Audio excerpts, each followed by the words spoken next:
Merci. Et comment vous avez, qui vous a invité à cette session? Pardon? Qui vous a invité à cette session? Bon, les collègues, hein, le professeur Boulaboul était passé à l'hôpital, il a invité quelques médecins et j'étais aussi parmi les médecins choisis pour Ok. participer à la session. Merci et bienvenue. David Banyanga.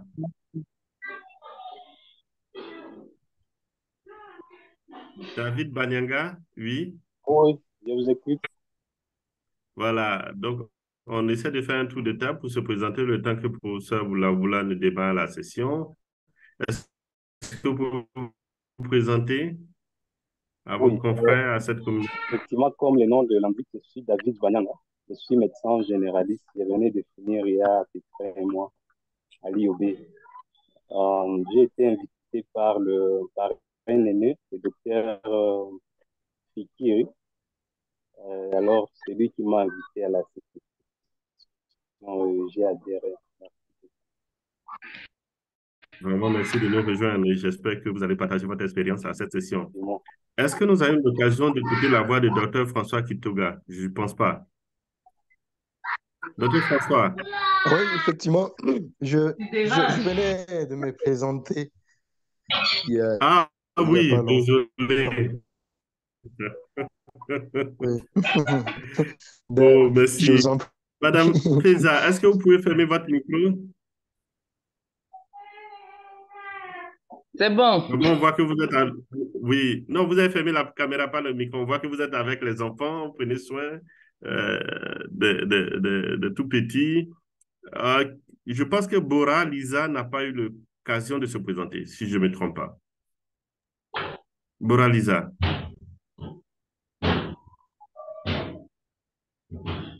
Bora Lisa, vous pouvez ouvrir votre micro en bas à gauche.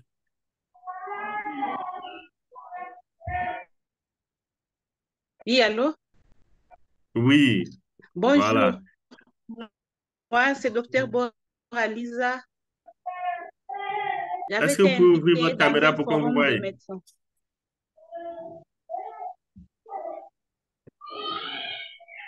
Pardon? pouvez ouvrir votre caméra pour qu'on vous voie? Ma caméra a un petit problème. Ok, pas de souci, vous pouvez y aller. Ok, moi, c'est docteur Boraliza. J'avais été invitée dans un forum de médecins Oui, euh, et je me connecte depuis Kigali. depuis Kigali, wow. Merci de nous rejoindre. Hmm. Merci aussi. Je pense que qui n'a pas encore eu l'occasion de se présenter?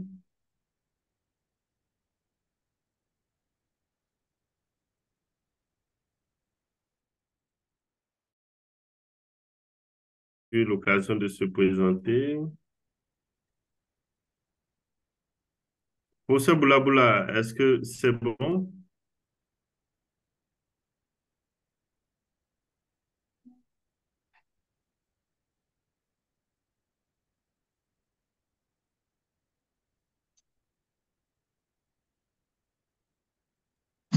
Conan, le prof va se connecter ici, là, dans une minute. Votre caméra et d'essayer de voir s'il y a des personnes avec vous qui veulent se présenter à la communauté.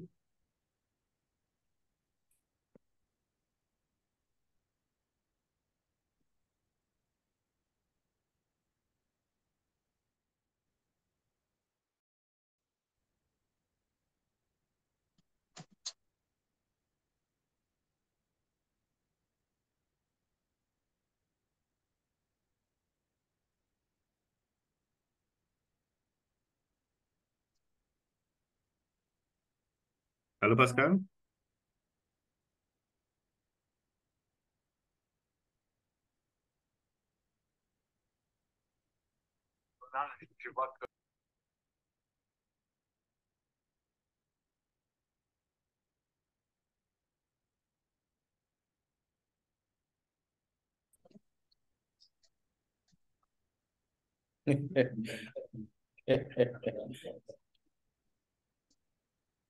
Bienvenue, professeur Super. Boulabla. Merci. Merci beaucoup, Monsieur Conan. Je salue tous les participants. Je suis invité à cette session comme expert. Donc, l'animateur, ce ne sera pas nécessairement moi.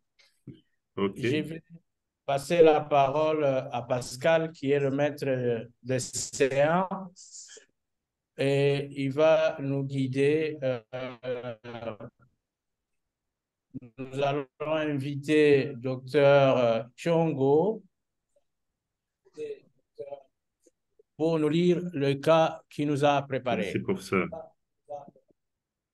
Mais avant cela, nous voudrions bien que les participants puissent répondre à quelques questions du test et nous démarrons l'activité. Est-ce que M. Conan a déjà des questions à projeter?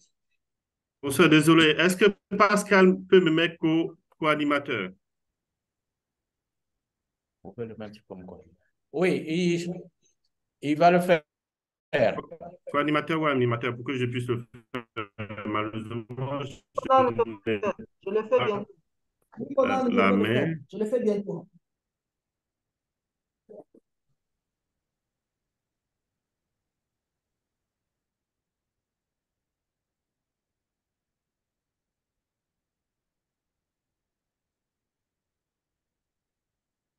Oui, mon nom se fait.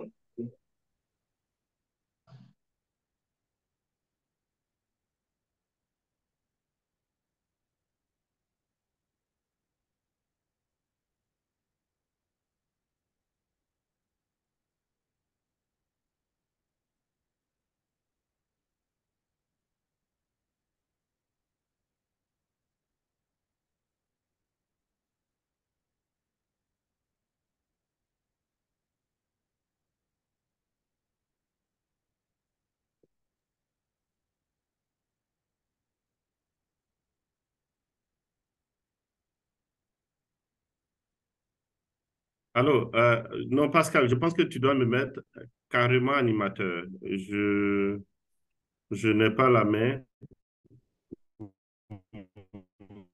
Oh, En tant que co-animateur, pas le droit de... Voilà.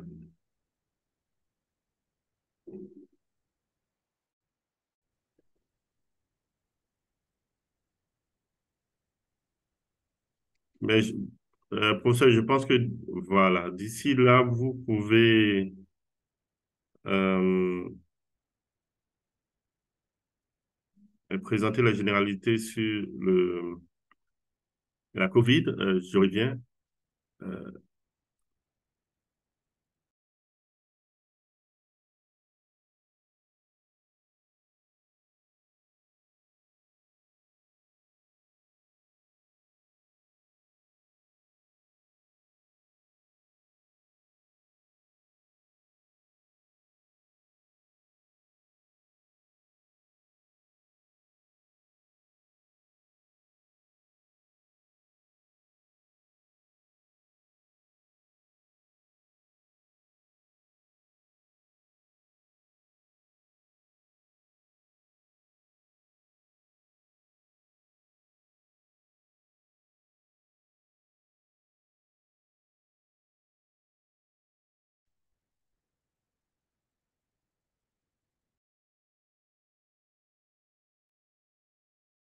Professeur, on voit votre diapo, vous pouvez votre présentation, je ne sais pas si vous pouvez le mettre en mode diapo.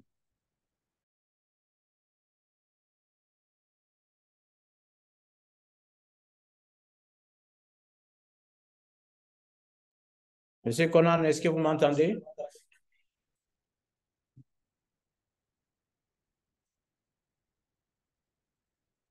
Professeur, on vous entend parfaitement.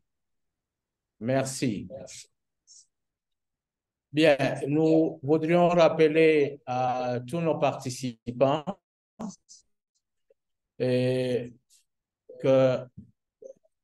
le monde a été bien secoué par la pandémie de COVID-19, on peut passer le plan. Donc, le monde a été bien secoué par cette pandémie. Pour ça, je pense qu'il y a un souci, on ne voit pas un mot diapo. Je ne sais pas s'il a partagé. C'est Parce que un diaporama déjà. non, non, c'est qu'il n'a pas partagé le bon. Peut-être qu'il a partagé un qui est sur. Il doit refaire le partage parce que nous, on ne voit pas. Ah, ça va? Non, on voit le mot présentateur, mais on ne voit pas le. Vous pouvez basculer en haut. Il y a paramètres d'affichage. Regardez en haut, paramètres d'affichage. Afficher les barres de tâches, paramètres d'affichage. Voilà, bravo, merci.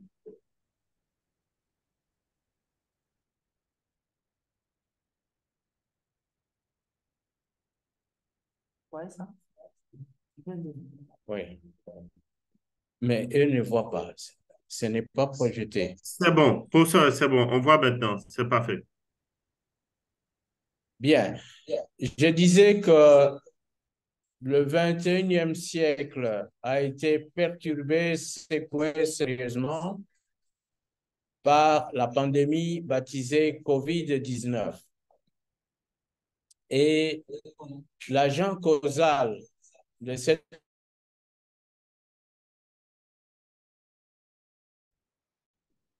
c'est le SARS-CoV-2.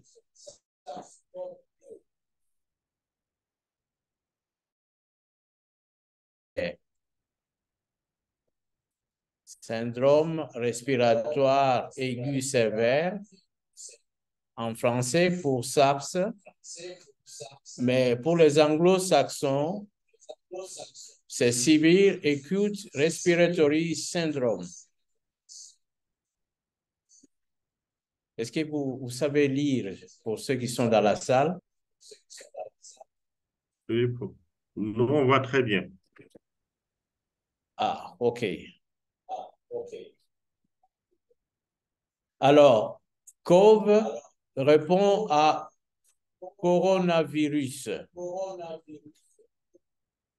C'est un virus qui a de sortes d'épines à la surface qui font penser à une couronne. C'est comme ça qu'on l'appelle coronavirus. Alors, deux, c'est parce qu'il y a eu en 2003 une épidémie causée par un autre coronavirus qu'on a appelé SARS, mais logiquement, on devait dire SARS-1. Mais on l'a appelé SARS et SARS-CoV-2, c'est celui qui a provoqué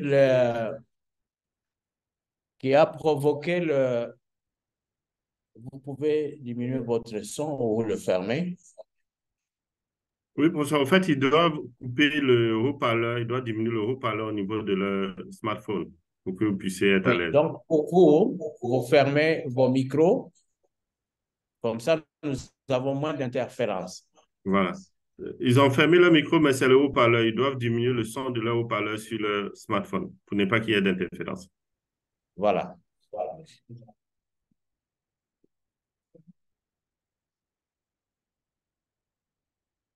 Alors, nous allons vous poser ces questions.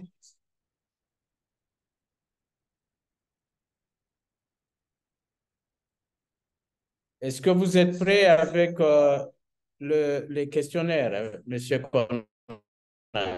Malheureusement, pas pour ça. C'est un peu difficile de le faire. Peut-être que vous allez le faire oralement. Pour la prochaine session, on sera mieux préparé. Mais là, nous avons des défis techniques. OK. OK, merci. Nous passons.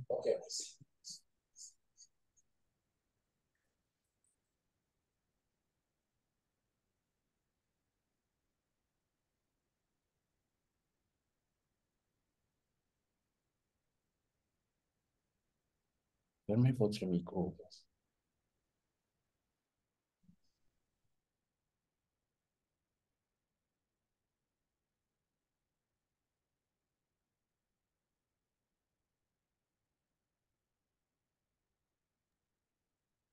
Oui, il y a un petit souci avec la projection. On va rétablir ça tout de suite. Merci pour ça, pas de problème. Je pense qu'il y a une personne qui vient de nous rejoindre. Oui.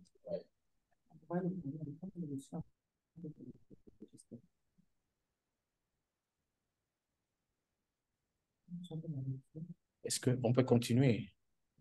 Mettez un diaporama. Il y a encore quelqu'un dans votre salle qui n'a pas diminué le son de son haut-parleur.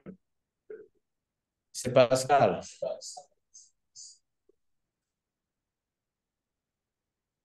Ah oui, je vois. Je vois. Donc, étant donné que vous intervenez sur votre smartphone et lui, il est obligé de le faire, je pense que peut-être qu'il faut intervenir sur le même smartphone que le même appareil que lui, sinon ça va créer une interférence. OK. Moi, je ferme ici.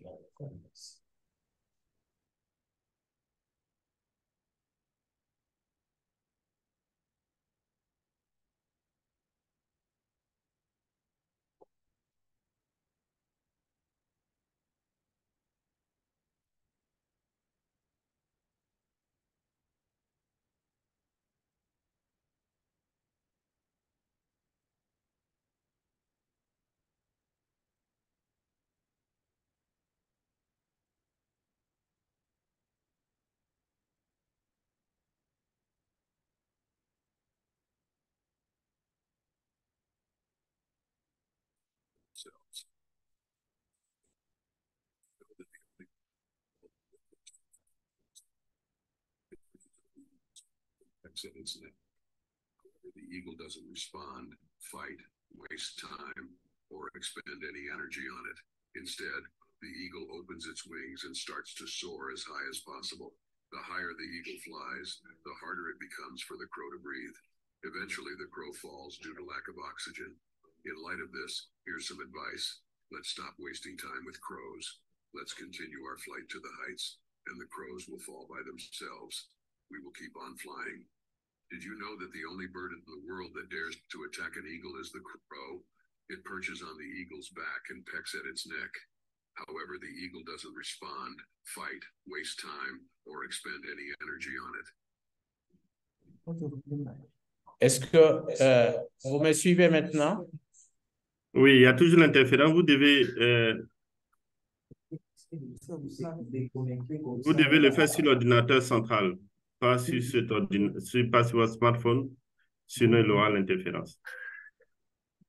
Alors, moi, il y a Pascal qui nous partage les diapositives, mais moi, je lis sur mon ordinateur. Ça peut aller maintenant? Tout le monde peut me suivre? OK. Alors, l'évolution de la COVID-19. L'évolution de la COVID-19 peut se faire de trois manières. Les malades peuvent guérir. Il y en a qui vont évoluer avec des complications diverses, mais il y en a aussi qui sont décédés de cette maladie.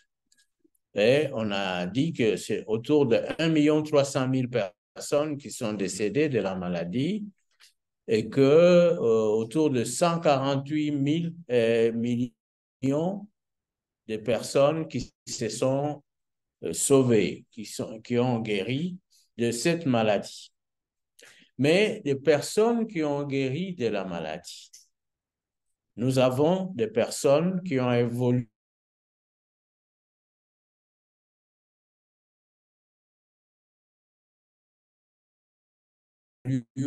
avec des séquelles, des formes avec séquelles de COVID-19, où on a donné les noms de COVID longue, de post-COVID-19, de COVID-19 prolongé, ainsi de suite. Il y a plusieurs noms autour de cette évolution de COVID-19 avec séquelles. Alors, nous allons adopter COVID long. COVID long comme expression de cette évolution avec de post-COVID-19, ça peut arriver, mais je préfère prendre COVID long. Est-ce qu'on peut avancer? Merci. Les questions, on peut passer. Alors, les objectifs de cette formation, c'est renforcer les capacités du personnel de santé. Ce personnel de santé doit être capable de diagnostiquer et de gérer les cas de COVID long. La population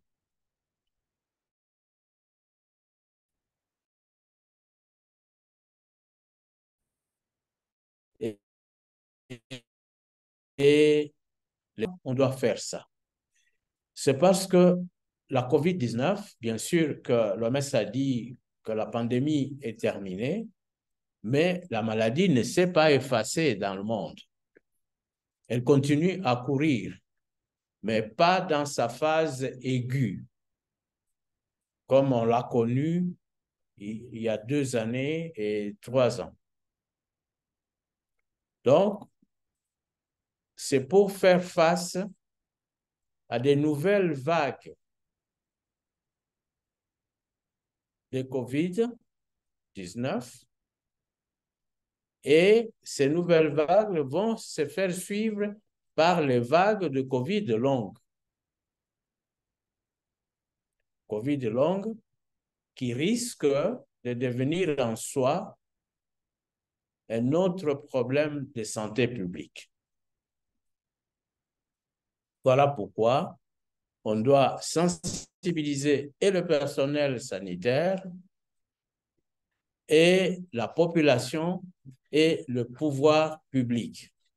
C'est pour la prévention et le contrôle de cette maladie.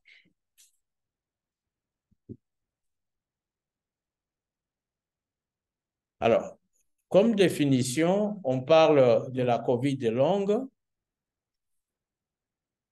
lorsque les symptômes persistent depuis l'apparition de la maladie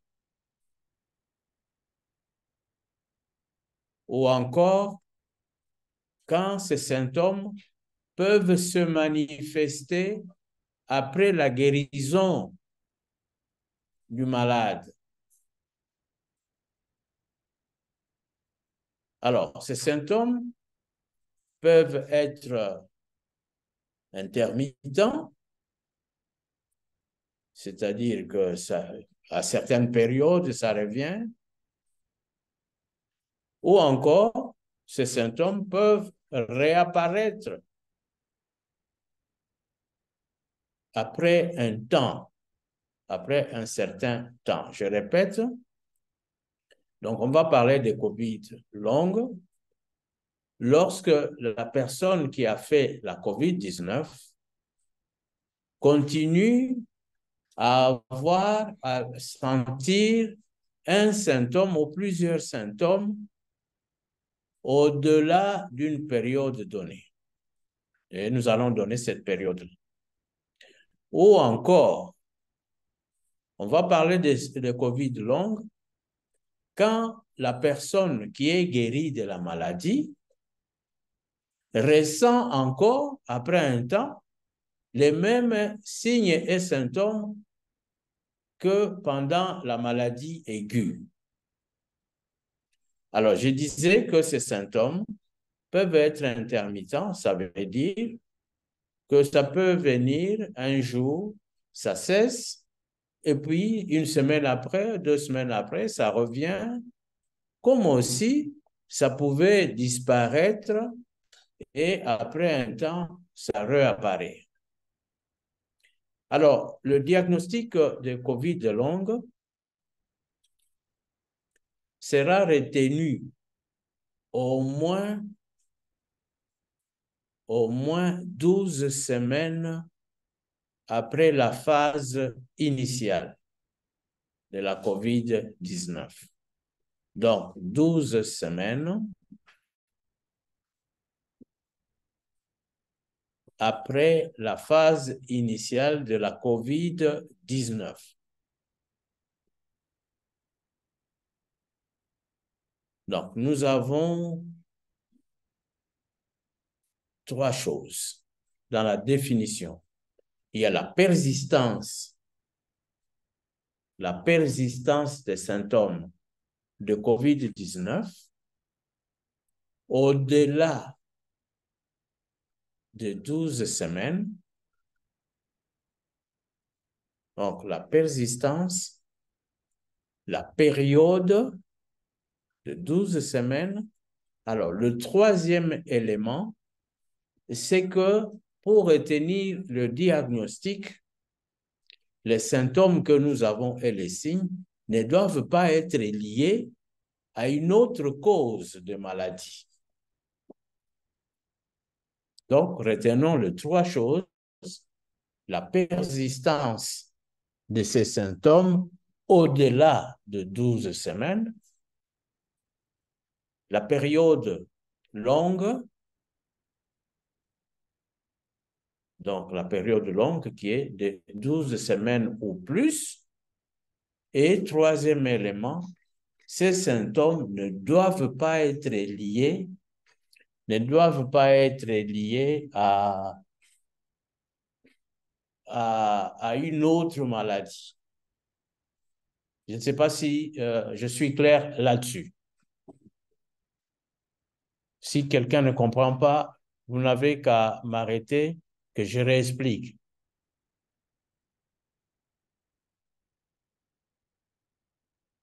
Nous avançons. Alors, l'épidémiologie.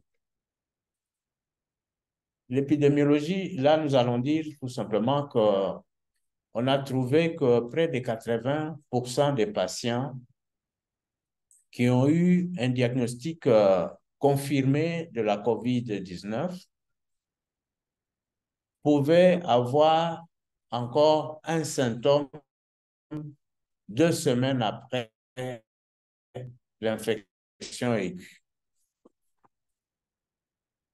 Par exemple, s'il avait la toux, s'il avait la fatigue, s'il avait les maux de tête, on pouvait encore retrouver ce symptôme-là 2 semaines après la période aiguë, grave de la maladie. Notez que 32% de leurs patients externes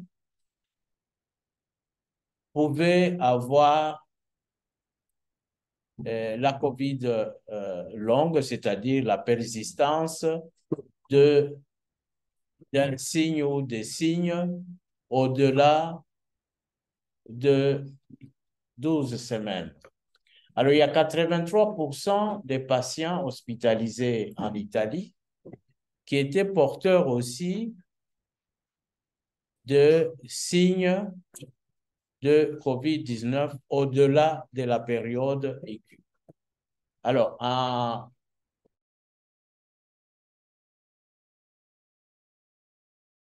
au Royaume-Uni, une personne sur 5 qui avait fait la COVID-19 pouvait encore être porteuse d'un symptôme au-delà de 5 semaines. Et une personne sur 10 qui avait fait la COVID-19 pouvait encore être porteuse d'un symptôme au-delà de 12 semaines. Hein? Donc, ça, c'est dans la persistance. La physiopathologie, cela se base encore sur les hypothèses. Sur les hypothèses